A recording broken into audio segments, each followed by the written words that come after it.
کے کلام کی طرف چلیں گے۔ پرانے عہد نامہ میں سے ایوب کی کتاب کے 5ویں باب کی 7ویں اور پھر 8ویں آیت کی ہم تلاوت کریں گے۔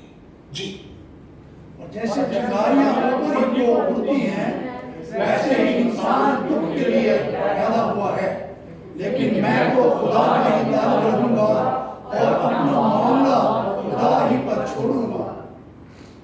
خدا کے کلام کی تلاوت پر، بائبل مقدس کے اس عظیم حصے پر خداوند کی برکت ہو، آمین۔ خدا کا شکر ہو۔ تشریف رکھیں۔